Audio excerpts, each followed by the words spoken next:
critical race theory and cancel culture. Where is it all heading? Today on The Nation Speaks, we'll take a look at a Catholic school lawsuit, the cancellation of Abraham Lincoln, and what all of this has to do with China. And finally, immigration, crime, and justice. What can we expect from the Biden administration? Hello and welcome to The Nation Speaks. I'm your host, Cindy Drucare. Parents of an 18-year-old girl in Missouri are suing her Catholic all-girls high school. They say their daughter was subjected to, quote, verbal attacks and physical threats, social ostracism, false imprisonment, permanent damage to her reputation, and severe and continuing emotional and psychiatric injury. And it's all connected to critical race theory. Could you just walk us through this case and just tell us what exactly the issue is?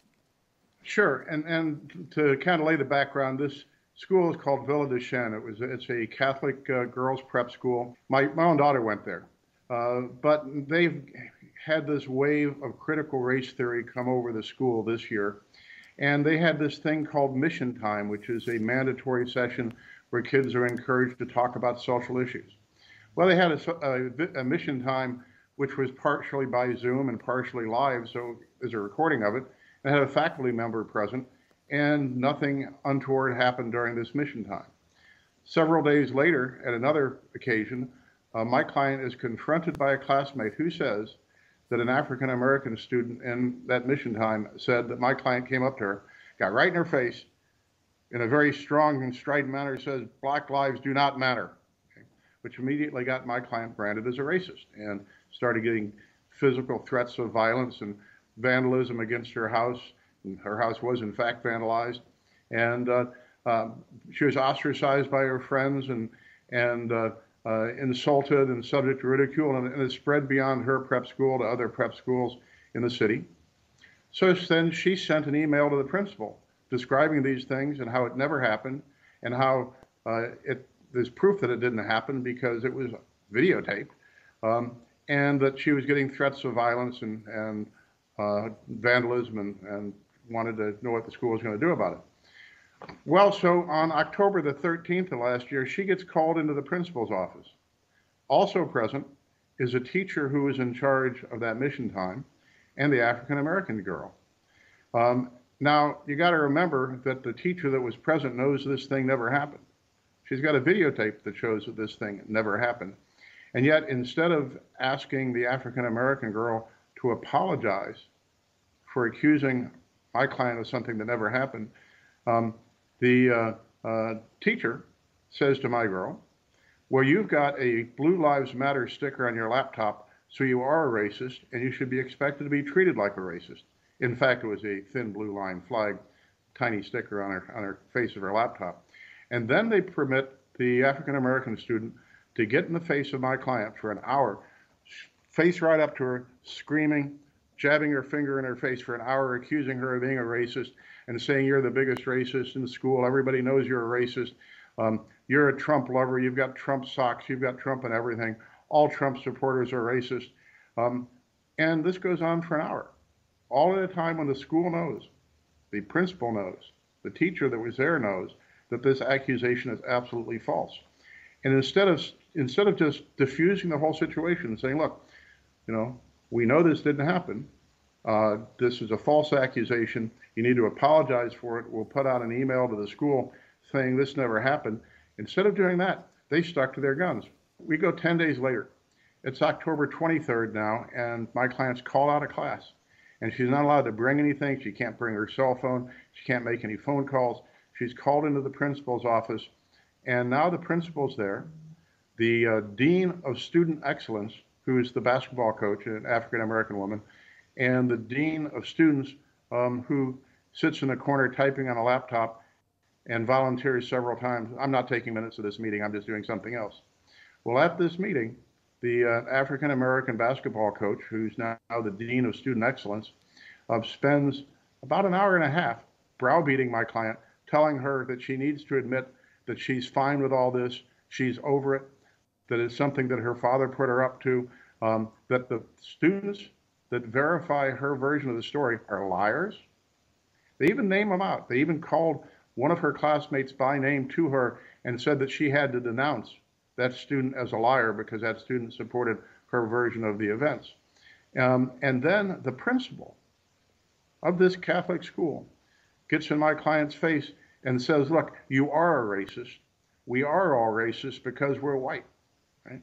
And still to this day, they have not backed down. They've not apologized. They've not cleared the air. They're still maintaining a stonewall. And my client is continuing to get ostracized, get insulted, get threatened, and it just made her life, pardon the language, living hell. You said at the beginning that there's been a critical race theory wave in the school this year. Can you explain that and what the connection is? All of a sudden, in all the prep schools in St. Louis this year, everybody's being taught this critical race theory. And for your viewers who may not know it, critical race theory is a philosophy where everything that we were taught our whole lives about racism is wrong. We were raised and come to the belief, and I personally as a lawyer strongly believe, that all people should be equal under the law.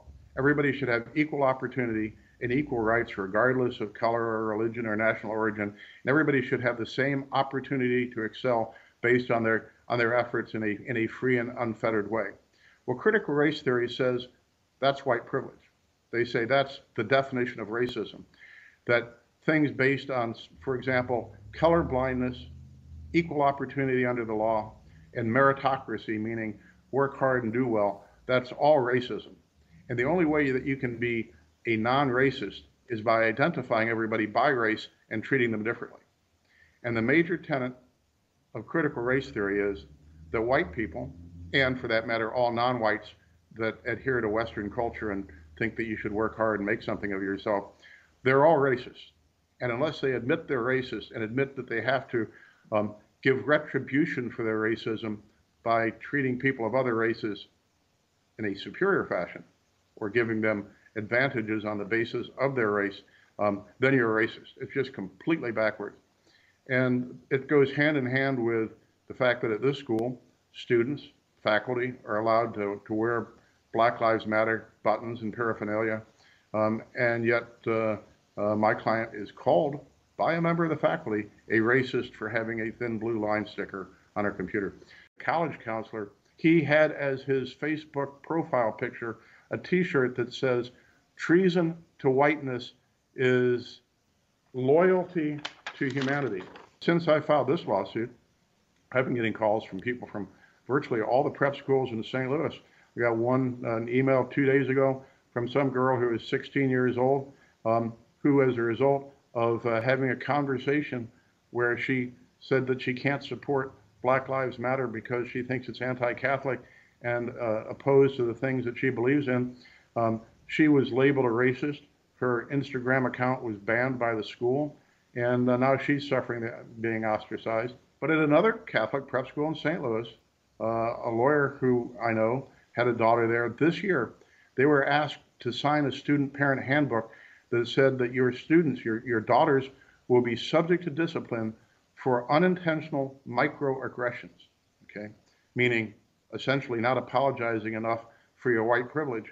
And the lawyer refused to sign that. Eventually the school didn't require it to be part of the student parent handbook. And everybody I talked to around the country, I've got other people that have been contacting me from New York and from Las Vegas and all over, saying that this is now in every school, every place that they know of.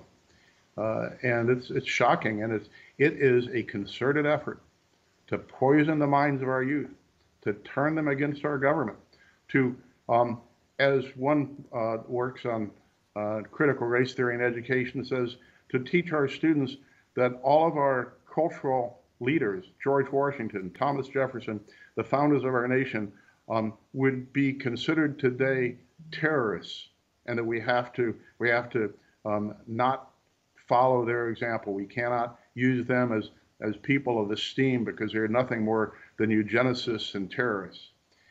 And where is the future going to go? How are we going to hold this country together?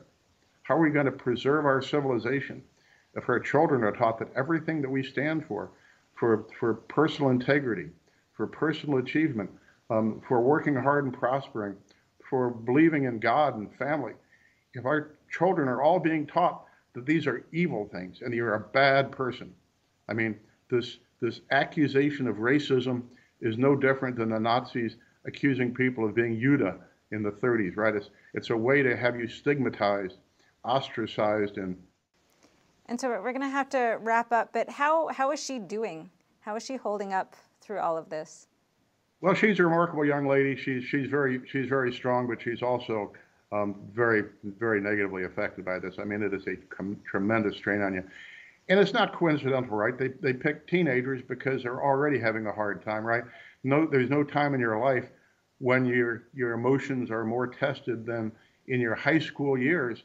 And then to put all of this kind of political nonsense on top of it, and then put the whole weight of cancel culture on top of you, right when the rest of your world is in flux because you're graduating from high school, you're trying to go to college, and you have all the kind of natural things going on that a teenager has. It would be difficult for anybody to tolerate. You got to hand it to my client because she's dealing with it well, but she's not having the life that she wanted to have as a college senior. High school senior. I can tell you that. And just very lastly, what remedy are you looking for? Well, that's a good question. I think that there is going to have to be some economic remedies. Once again, my client's a college senior, high school senior. I keep mixing it up. At my age, it doesn't seem that different anymore. But is she going to get her education canceled? I mean, she would not be the first person. I think the major thing that the clients are interested in is just letting the other parents know that they have to stand up and be aware of this, and they would like the school to change. It's fine to tell students that, educate them that there are these other philosophies out there and that some people advocate leftist propaganda and people advocate Marxism and people advocate Black Lives Matter.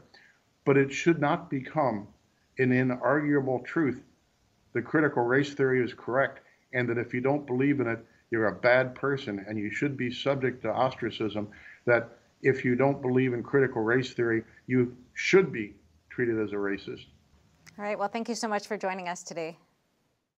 We reached out to Villa Duchesne for comment. Their director of marketing and communications said in a statement that they are not addressing this matter publicly. They said, our primary focus remains on our mission of Sacred Heart education and on our students as we begin the spring semester. Coming up after the break, Old Abe gets canceled. But first, here's America Q&A.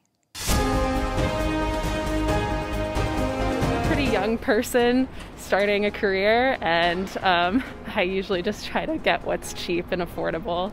I don't proactively look for that. No, not purposefully. If it's like a choice between an American-made product and a foreign-made product, my preference is the American-made product, but I won't go out of my way to avoid foreign-made products. That's hard. That's really hard. It's something I should pay more attention to it now that you mention it. When I was young, it was very hard to buy something not made here. A huge chunk of this country doesn't have a nice blue-collar job. I think that's not good. So I aim to spend my money for some things on things made here. I really don't look at the label. Whatever I need, doesn't matter. I feel like a good amount of time I'm like conscious of that decision. Like if I'm looking at two things and if that's like one offers that and the other doesn't, I'll probably lean towards the thing that's USA made. Sometimes. It depends on quality and price, of course. I'll buy anything, really. Yes, I do. I don't even think about it. Really? I usually just buy whatever's available. Not particularly, no. If I can. I don't look to see if it's made in the USA. If I see something that I like, I just get it because I like it. Yes. I don't want to be biased just to the United States because I feel like that'll just give the United States kind of like a sentiment that they don't have to work hard to, to make their money. Sometimes, yes. No.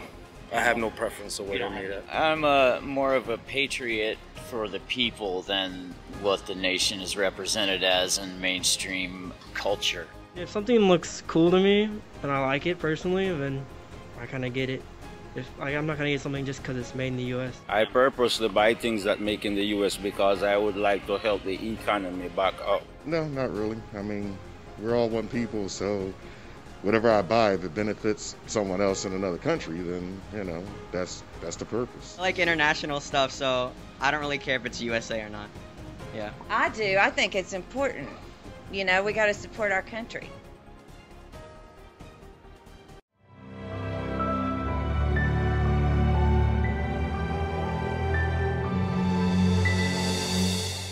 As a dancer, one of the hardest things is to find something that actually fits. That's why Shen Yun designed the clothing line just for dancers. It's bringing dancewear to new heights.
We just heard about an 18-year-old girl who has suffered at school for not conforming to dominant political views. She was accused and convicted in the court of public opinion, which of course cannot be defined as due process. Another victim of cancel culture is a man who has no hope of defending his record. He's been dead for over 150 years. And until recently, he'd been a fairly undisputed American hero, President Abraham Lincoln. We're joined now by John Cribb. He's the author of a novel about Abe Lincoln called Old Abe. John, welcome. Thanks for having me. I appreciate it. So, you wrote this novel about Abraham Lincoln. As far as I know, has nothing to do with current day politics, and yet Facebook canceled your ads promoting the book. Tell what happened. Yeah, Well, last month, the publisher, Republic Book Publishers, decided to create a couple of ads for social media to promote the book. And so they made a couple of very nice ads. It's really the same ad, just with different backgrounds, and sent it to Facebook and submitted it. And Facebook rejected it, and they appealed. And Facebook, still rejected it. And Facebook's reason was that it violated their ban on the social issues, elections, and politics. This is a ban that Facebook put into place right before the presidential election. They've left it into place since then. It's still in place, which is absurd because this book has nothing to do with, the last election or current day politics or anything. This is about Abraham Lincoln 160 years ago. We are guessing, we don't know. We're guessing that maybe the reason we got dinged was that the ads consist of simply 3 quotes. That's all that's in the ads, 3 quotes. One is from Mike Pence saying this is the best Lincoln book I've ever read, and one from Bill Bennett saying that this book will make you love Lincoln, and then a third quote from the magazine Civil War Monitor just saying that this book will be read by generations. We think that maybe the name Mike Pence and possibly Bill Bennett too was enough to trip up some algorithm or ad checker or somebody at Facebook, and that may have been what got us tossed into this category. But as I say, it's absurd. And you have appealed it, and that went nowhere. Is that right? Yeah. We exhausted all of our appeals. So, and Facebook we don't have Mark Zuckerberg's phone number, so there's really, you can't call anybody up and talk to him about it. It's hard to do that, at least for us. So it's all through cyberspace, and you're never sure whether you're talking to a machine or a real live person. But yep, we appealed, and our appeals were rejected.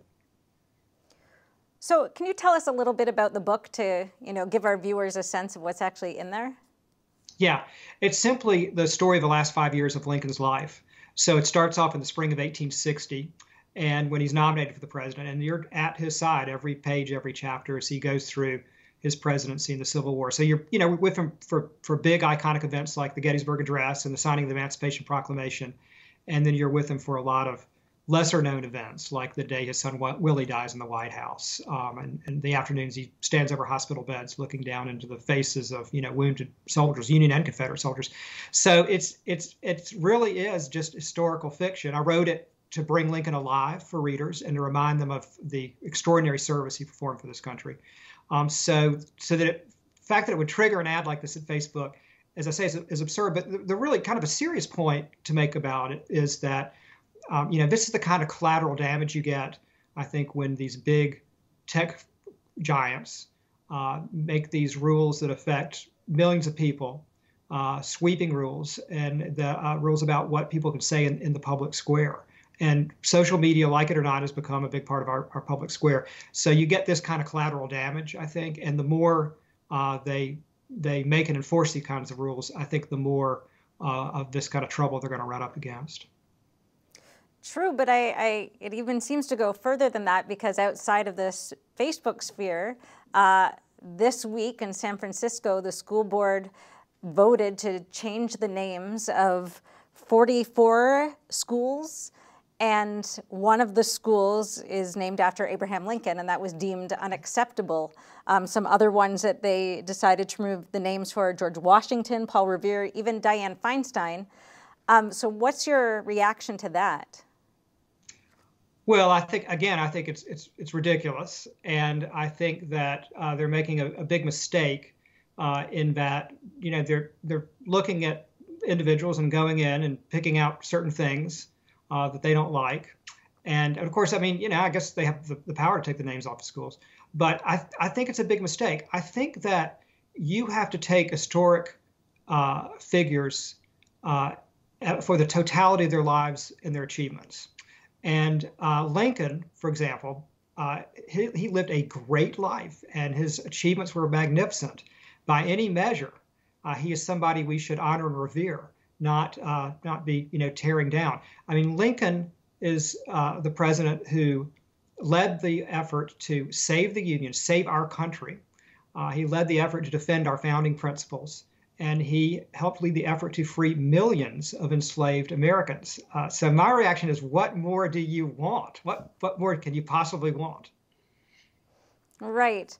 Well, it seems like the blemish on his record that they cited as the reason was around his treatment of First Nations people, and that was the first reason that was put forward. They voted that was a good enough reason. Can you shed some light on that for us? What is his record with First Nations people? Yeah, and I haven't read their specific complaint about that, but I think I probably know what they're talking about, because it's a criticism that has been leveled with Lincoln, and it's usually they're talking about the Homestead Act of 1862, which was a law which helped open up Western territories to settlement. It's 160 acres, I think, per a settler if they would live on the land and improve it for 5 years. And it did displace a lot of the Native Americans. It's part of that tragic part of U.S. history. There's no doubt about it. And then often they will cite the Dakota War of 1862, which was an uprising. And at the end of it, by the time it was all over, military tribunals had tried and convicted, I believe the number was 303, Sioux to death. Lincoln, though, when he heard about it, he said, send me the records. And he spent, I think, about a month when he could going through the records, and he whittled that list down to 39. So it ended up only 39 people being put to death, which was still a lot, and it was the largest mass execution in one day in U.S. history. And again, that is a tragic chapter in American history. But it's hard to hold Lincoln responsible, for exactly what happened. The causes of that were there long before Lincoln came along, the causes of that war. So again, I think that it's a mistake to try to judge figures from the past who lived, decades or centuries ago, so sternly by our 21st century standards. I think, once you start that, nobody is going to pass muster. Nobody. It's much better, as I say, to take people for the totality of their actions and their lives. And I also, part of me wants to say to these people who are taking the names of Lincoln and Jefferson and Washington and others off these buildings and tearing down statues, part of me wants to say, exactly who are you? What great accomplishments do you have under your belt that you can stand in judgment of these great figures from the past? I think a little humility is needed here. It's a very good question. Let me just ask you one more thing before we wrap up. Since you know Abraham Lincoln so intimately, what do you think he would make of this modern day cancel culture, everything that's going on right now? Yeah, I don't think he'd like it too much. I mean, Lincoln during his administration certainly took his share of criticism and abuse from the press for the personal and policy reasons. I mean, Lincoln, when he was president, he was called all kinds of names in newspapers. And I'm talking about northern newspapers, not even bothering, with southern newspapers, where he, of course, was savage. But, northern newspapers that didn't agree with him called him a clown and a buffoon and a demon and a monster, and said he was a disgrace, all kinds of stuff. And he knew it was part of the job. And he was also criticized when people didn't agree with his policies. And he just realized it was part of the job. Now, to be fair, there was some suppression of the press during the Civil War by Union generals that shut down presses and harassed editors when they thought that they were actually inciting real treason and rebellion. But for the most part, Lincoln was tolerant of all this stuff, and he never tried to cancel anybody. So I think that he would take a dim view of all of this. All right. Well, thank you so much for joining us today. Thank you. I appreciate it. Coming up after the break, what does a China expert make of cancel culture in America? What does it mean to devote your life to the truth? Does it mean investigating communist subversion here in America?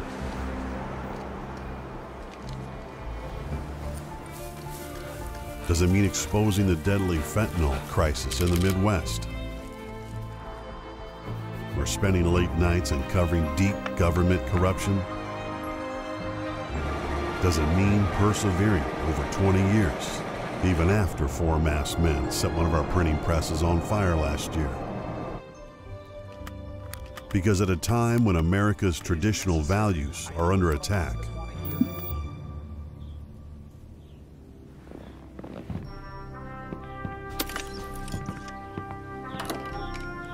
it's the responsibility of righteous journalists to uphold truth and tradition.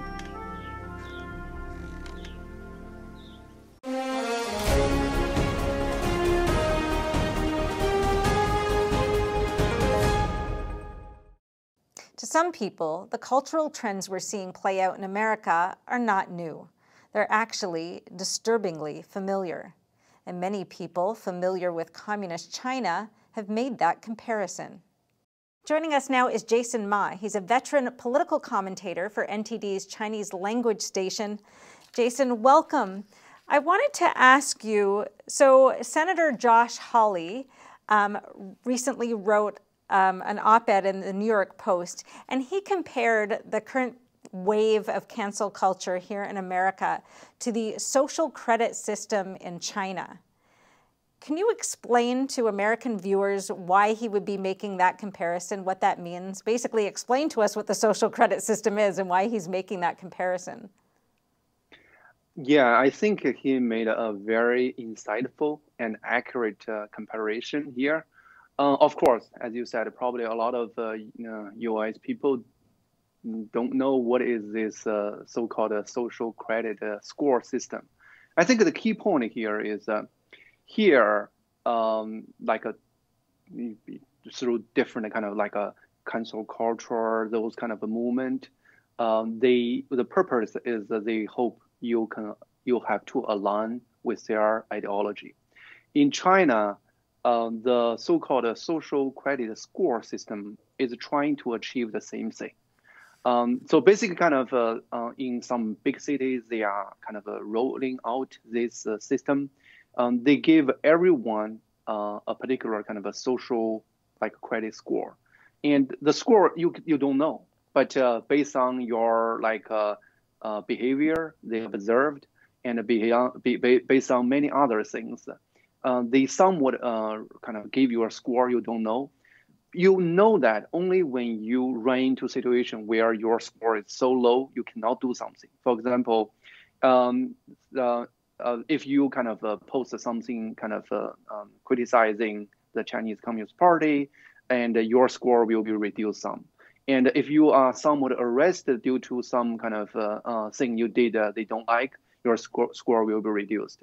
And if you cross the street and with the red light is still on, and the kind of face recognition system will recognize you and then reduce some of your scores.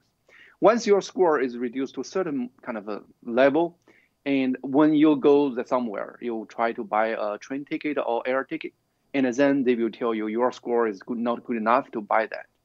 And so that, I mean, of course, along this kind of whole process, they are not really clearly tell you what's all the criterion. So they created this kind of fitting where you have to be very careful by yourself, control your behavior, control your language you're using, control the kind of opinion you are showing. At the end of the day, they want to achieve at least to 99% of people automatically align their behavior, align their thoughts, align their kind of opinion with the party line. So this is their whole kind of a controlling system. Of course, along this way, they are using all kinds of high technology and also kind of a nationwide database. Like a moment ago, I mentioned face recognition, all those kind of things. And also that link to the database they have about you. So, as I said, I mean, the two parts are very similar in the sense of their purpose. Of course, at this moment, I mean, in US, what we observe are still in a very early stage of this whole thing. I mean, of course, we are not really established any kind of like score system. But the idea, like if they draw some red line, if you go across the red line of some the left kind of part of people, I mean, they somewhat kind of punish you by some joint action. For example, like get rid of your Twitter account, or they somewhat kind of the publisher. In Holly's case, his publisher decide to terminate the contract with him. So basically, kind of they somewhat set up some red line. Nobody should get across this red line. If you get across the red line, you get punishment. And so I guess in this way, almost 99% of people right now in the US just automatically kind of work, talk, and behave within their red line. So in this sense, I do see the similarity between these two situations. And I guess the situation in the U.S., a lot of it is happening, online and social media. So it's sort of a mob rule effect, but it has, these real world consequences. As you mentioned, Senator Hawley's, book publishing contract was canceled. Lowe's Hotels pulled out of a fundraiser that he was hosting. There's been calls for him to be disbarred because of comments he made on the Senate floor, which of course should be protected speech. So that's why, he's made this comparison. It seems clear now with your explanation. So where does this come from? I mean, obviously China is a communist country, and this isn't coming out of nowhere. There's been these sort of social controls all along. I've also been hearing people make comparisons to what's going on today to the Cultural Revolution. So can you draw some of those, connect some of those dots for us? Yeah, of course, I grew up in these communist countries, and I clearly can see the difference, at least kind of many years ago when I was living in US, and also many years ago when I was living in China. At least kind of like 5-10 years ago when I was in US, I feel like I was kind of free. I can see whenever I want to see, which is quite different from my experience in China. In China, the key is the CCP, Chinese Communist Party. They are controlling your thoughts. They are controlling your kind of opinion. And right now, I mean, what really kind of some people is mentioning, this is somewhat like a China's Cultural Revolution 2.0. It's because right now I do feel like I have to say something very carefully, not get across some red line, so that I get a punishment like from the left side. So what the left side, I mean, the elite, both like the mainstream media and also the elite politicians, all big tech companies, they do have some red line drawn. And if you get across that line, you say something they don't like, although you are doing something very much legally, like you said, Senator Hawley was doing something within the boundary of U.S. law, but because the behavior is not aligned, or the thoughts or the opinion are not aligned with their kind of ideology, they right now have the capacity or have they can punish you, not by kind of the law, but some of the unwritten agreement among them. And this is something kind of I never experienced several years ago in US. So this is something I just feel like gave me the feeling like a lot of those things probably is mimicking, at least at the initial stage, of what the CCP is doing in China. They try to force everyone fall into the same way of thinking. And if you think things out of their kind of the boundary, even you are legally doing it, they will punish you. It's just like right now, because I mean, a lot of things is happening in that way. People lost job, people kind of lost their kind of like the endorsement or some kind of a contract, not because they're doing something illegal, or even in the moral level, it's arguable, but they dare to do it, and they're doing it in a joint way. Yeah.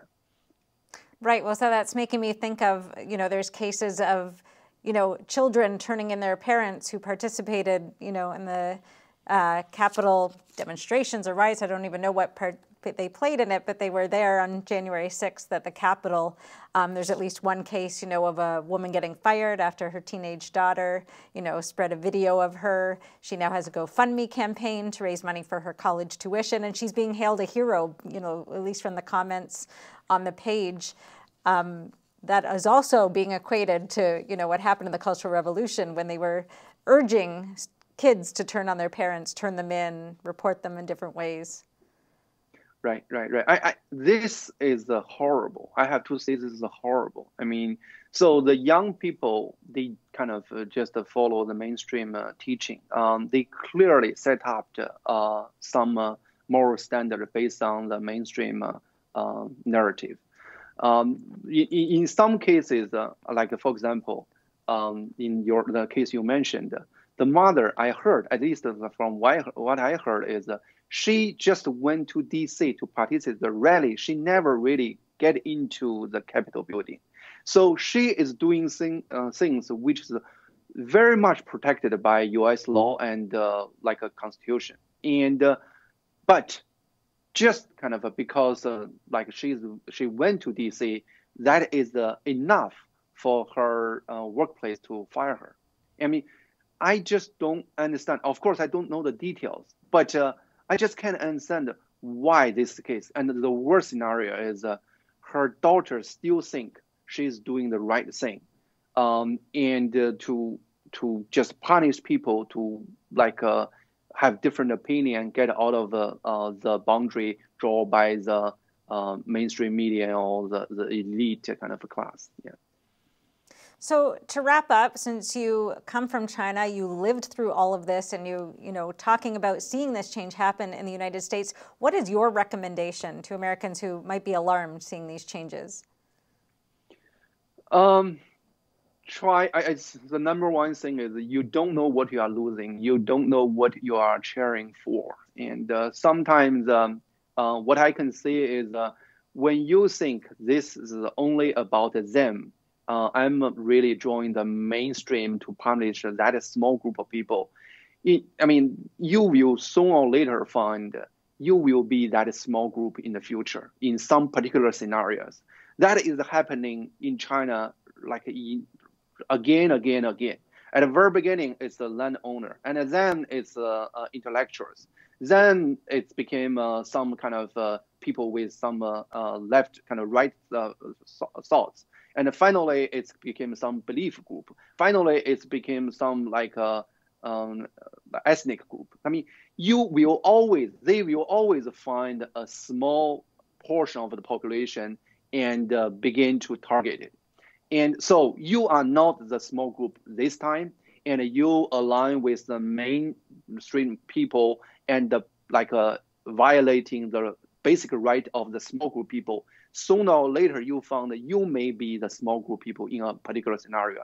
This will happen if you encourage this kind of widespread kind of targeting people just because there are thoughts, legal thoughts or legal opinion or legal execution of their rights. Yeah. All right, Jason, thank you so much. Very valuable perspective. Thank you for joining us. Okay, thank you. Coming up after the break, President Biden may soon face a big test on immigration. Trends may be fleeting, but values are timeless. We now bring you this new clothing brand with classic design and luxurious comfort. It's our way of sharing hope and inspiration from the world of Shenyun.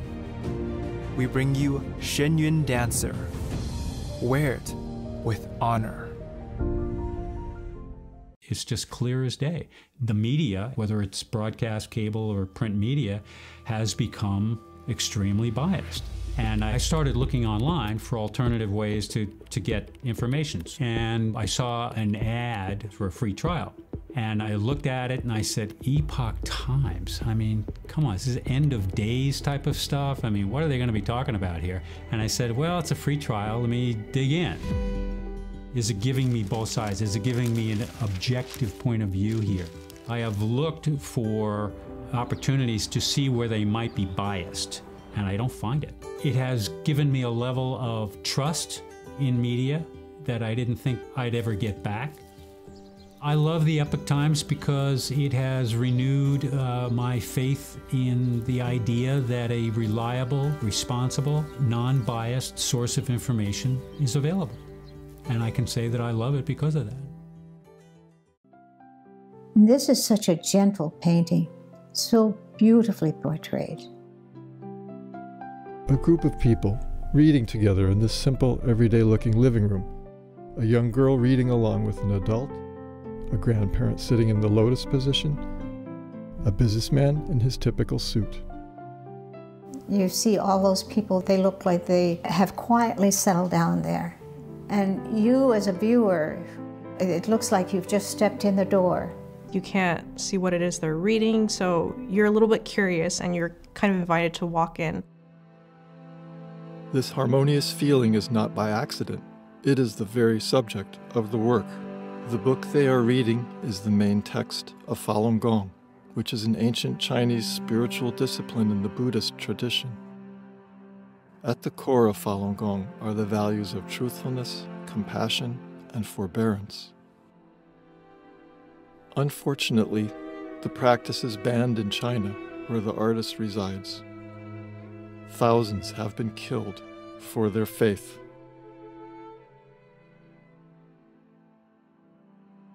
Golden energy blooms into the room as a result of their steadfast faith. The painting on the back wall reminds us of this work's title, Plum Blossoms in a Muddy World. It's also a metaphor for the practitioners that are sitting in the room as plum blossoms. They signify perseverance and hope that all brutal winters end and life is renewed once again. The magical painting.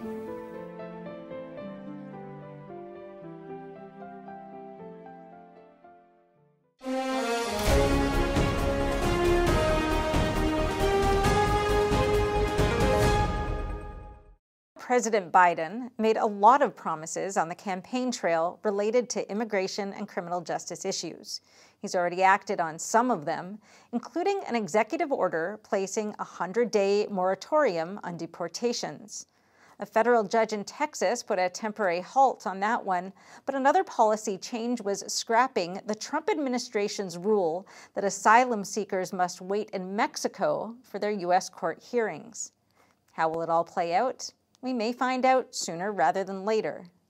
Joining us is Diane Dimond, author and investigative journalist. Her latest book is Thinking Outside the Crime and Justice Box. Diane, thank you for joining us. Well, thanks for having me, Cindy. So I'd like to start our conversation talking about immigration and what we can expect from the Biden presidency. We know that there's already a caravan on its way from Honduras. What do you expect Biden to do about that, given what he signaled to us in terms of immigration policy? Well, let me say at the outset, I am not a Republican, a Democrat. I'm a registered lifelong independent. I'm just a columnist who tries to think logically. And logically, I will tell you, I'm not quite sure that Joe Biden knows exactly what he's going to do. During the campaign and after he was elected, he said he's going to stop deportations. He said he wants to close detention centers that are run by private groups. He wants to open the borders. He wants to get a task force to talk about how to reunite families. He's done a lot of talking. That's my point, Cindy, and nothing concrete yet. The important point you just brought up, there is a caravan of immigrants coming from Honduras and other parts of Central America headed for our border. They say they've got 100 days to get here. Nobody's going to get deported. The president's opening the border. The question is, in this COVID time, what is President Biden going to do when they reach our southern border? Right. I mean, that seems to be the big question, because one can imagine if they get through easily that another caravan will form and come, and potentially are already, correct? Right, right. Well, I must say the governments of Guatemala and Mexico have said that they will do all they can to try to stop the hordes of immigrants coming this way. But they can only do so much. There have been these violent clashes. Splinter groups have gotten through and they're headed toward our border. This is especially frightening during COVID. You know, COVID isn't going to just go away in 100 days, and it may very well be being carried by those immigrants. So what does President Biden do? Does he let them in? Do we get big monitoring stations? Do we give all of them vaccinations at the border when Americans can't get vaccinations? I mean, there's a lot of questions about a lot of crime and justice reform issues that the president has brought up, but especially about immigration. Yeah, it's very interesting, too, because I remember when the caravans were coming under the Trump administration, the people in the caravans were saying they were told it would be easy to get across. And then, of course, that wasn't the case, and eventually they stopped coming. So are you aware of what people are being told in these caravans would happen? Well, you know, there was a Biden administration official who came forward and said, look, immigration reform is not going to happen overnight. Don't come right now. Well, that doesn't work for people already on the walk north. They're not listening to CNN. They're not tuned into a shortwave radio. They're desperate to flee their country, get out of poverty and crime and all sorts of things at home and get here.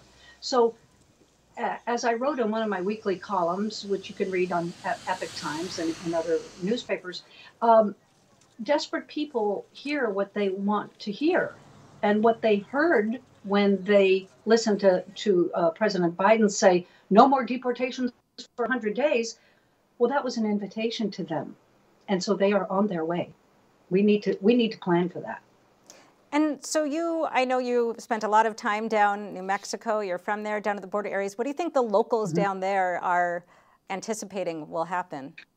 Well, I did grow up in the state of New Mexico. I lived in Arizona for many years. I have relatives in Texas. People that live along that border, I'll be very frank with you, there are two kinds. Number one are the ranchers and farmers who are on the take by the cartels. So they don't want immigration stopped. That, you know, they get paid every time illegals come across the border. Those are few and far between. Mostly the residents along the border are scared to death. These people are coming. They're not going to the regular checkpoints. They're coming across vacant areas where there is no wall or a substandard wall. And these ranchers and farmers and cattlemen are saying that they find dead migrants, including children, on their property on a sort of regular basis. Now, add in the worldwide COVID pandemic, and it just adds to their fear. These are Americans afraid that our own government doesn't have a cohesive immigration policy. And of course, even within the Democrat Party, there's a lot of conflicting interests there, or demands on what the administration should do. So are you anticipating we're going to come to some sort of crisis point when they, you know, if and when they arrive at the border, how we'll handle it? Well, yes, absolutely, I do. And I understand that Biden next week, or in a few days, will be signing some more executive orders to deal with immigration. Well, that's great. But you know what? An executive order, it doesn't supersede a state penal code or a state law that has to do with immigration and refugees. And so, you know, I'm a little concerned about all of these executive orders and memorandum. It's like, you know, a king unfolding a scroll saying, hear ye, I hereby declare that this is now the law of the land. Well, that's not democracy. That's not allowing Congress to have a full debate. That doesn't allow for public interest input into the system. I've seen a deterioration of the democratic process, and I used to be a reporter on Capitol Hill for many, many years, and I saw the give and the take. And you know, Tip O'Neill could deal with the Republican Ronald Reagan.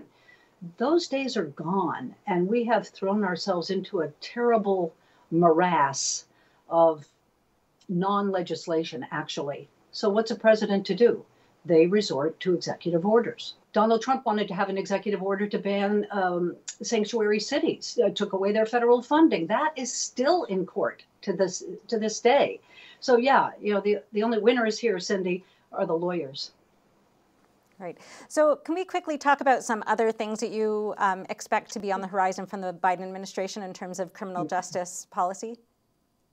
When you look at the criminal justice realm and what has been said during the campaign and the early days, we know that the Biden administration endorses cutting the prison population by half or more than half if they can. They want to get rid of no cash bail. They want to close detention centers for immigrants. They want to end no-knock warrants and chokeholds. They want to go back to the system that was pretty active under the Obama administration, where the federal government, the Justice Department, goes into specific police departments that are having trouble with civil rights violations. In other words, Albuquerque, New Mexico, for example, had a lot of officer-involved shootings that were questionable. And the DOJ went in and became a monitoring agency over that department, makes suggestions that better be adhered to or they lose their federal funding. So I think we're going to see a return to that system. And how did that system work out? Because I guess that's mostly the plan under the National Police Oversight Commission that yes. Biden talked about on the campaign trail. Well, you know, I think activists in the criminal justice reform system will tell you that it works well. It was in Philadelphia, it was in Baltimore, it was in Chicago, it was in Albuquerque, it was, I want to say Los Angeles, but I'm not sure about that. And that things have gotten better, that there are fewer officer-involved shootings and there is more diversity training for officers. And so I don't see it as a negative thing to do, but I'll tell you the police departments see it as a negative thing to do. They don't appreciate being monitored at all. Well, that may be just too bad for them. But it is a give and a take, and I think it's not a bad idea, especially for police departments that have a history, like Chicago, for example. And what about this reducing the prison population in half? How would that reduction happen under his administration? Yeah, these buzzwords that are used during a campaign, going to, open the prison doors and let out the people who've served enough time, and I'm going to do this, I'm going to do that, I'm going to close the oil industry. They sound great, but what finally and ultimately gets done is sometimes very different.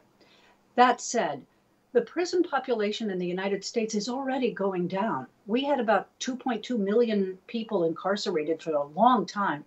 That number is now down under 2 million. But the dirty little secret about Washington is, and the president, he really only has sway over federal prisons and prisoners.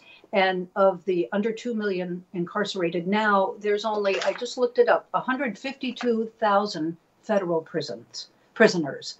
So what a president can do with federal prisoners is limited. Now, they can also tell the states, this is what I'd like to see, the counties, the localities, and if you don't do it, I'll hold back your federal funds. That too goes often into litigation. So we're back to only the lawyers winning. And what about President Trump's First Step Act? I mean, that was actually a bipartisan initiative. Do you expect anything to change with that act or the provisions under it? I don't anticipate that, because that was heralded by the minority population. It was heralded by activists in the prison movement. I don't see a rollback on that at all. I do see perhaps more of a movement toward mandatory minimums being erased. We have judges in this country for a reason. They are there, they are listening to the evidence and seeing the defendant, and they should have the leeway to put forth a sentence that they see is right and not be forced to give a young person, for example, a life in prison sentence. I mean, that's like throwing away a human being. That's like saying, okay, you're 21 and you did this bad thing, but the law says I have to send you to prison for the rest of your life. Well, I thought prisons were about rehabilitation.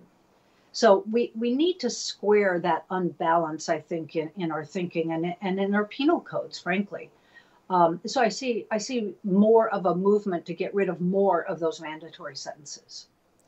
And what about on the cash bail side? Because I know some states have been trying to, they've eliminated, for example, New York State cash bail, which means nobody has to pay cash bail. They can all be outside of prison until their sentencing, and that is something he wants to do nationwide. Is that right?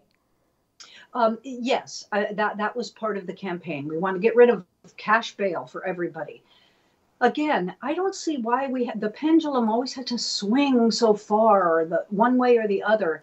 Cash bail can be a very valuable tool when you're dealing with a vicious, violent, repeat offender. You don't want them to be out awaiting yet another trial.